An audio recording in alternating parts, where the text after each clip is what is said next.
పార్టీలా కాసింత గట్టిగా మాట్లాడుతున్న వాళ్ళు ఎవరన్నా ఉన్నారు అంటే అది కోమటిరెడ్డి రాజగోపాల్ రెడ్డి అని అంటున్నారు. మొన్ననే జానారెడ్డిని ధృతరాష్ట్రుని పాత్ర పోషిస్తున్నాడు, నాకు మంత్రి పదవి రాకుండా చేస్తున్నాడు అని గట్టిగా అన్నాడా? ఇగో ఇప్పుడు సొంత అన్నను కూడా సోయుందా అంటున్నాడు. ఏంది అంత మాట అన్నాడు అనే కదా మీరు పరిశాన్ అయ్యేది. అవును అన్నాడు, కాకపోతే మీరేనుండ్రి. మన జిల్లా మంత్రికి ఏమైనా సోయుందా? ఇన్నరా ఏమన్నాడు?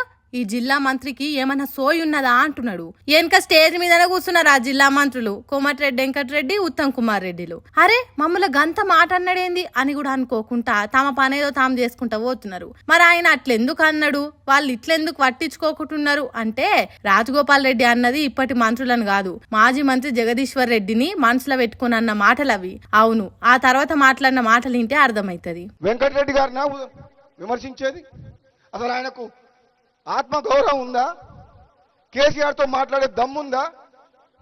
ఇక్కడ ఉన్నది, ఇక్కడ ఉన్న ప్రజానాయకుడు, మా ఎమ్మెల్యేలు, ఎంపీలు, మేమందరం మామూలు కాదు, అసాధ్యులం. ఏదంటే అది కొట్లాడతాం, ఈ నల్లగొండ జిల్లాని అభివృద్ధి చేస్తాం.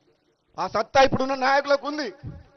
హాగో అట్లా అన్నట్టు పాత నల్గొండ జిల్లాల అదనపు కలెక్టరేట్ ఆఫీస్ కు శంకుస్థాపన చేస్తున్నందుకు పెట్టిన మీటింగుల ఎమ్మెల్యే రాజగోపాల్ రెడ్డి పాల్గొని ఇట్లా మాట్లాడిండు. రాజగోపాల్ రెడ్డి ఇట్లా మాట్లాడే వరకు కింద కూర్చున్న కార్యకర్తలు అరే గట్లన్నాడేంది, ఈ జిల్లా మంత్రికి సోయి లేదంటున్నాడేంది అని అనుకున్నారు కావచ్చు. హాగో వాళ్ళ తీరుగానే ఈ వీడియోని చూసిన వాళ్ళు కూడా పరిశాన్ అయినరట. మరి ఇట్లా మాట్లాడుకుంటా ఎంత మందిని పరిశాన్ చేస్తాడో, ఎప్పటి వరకు పరిశాన్ చేస్తాడో చూడాలి అని అంటుర్రు రాజగోపాల్ గురించి తెలిసిన పబ్లిక్.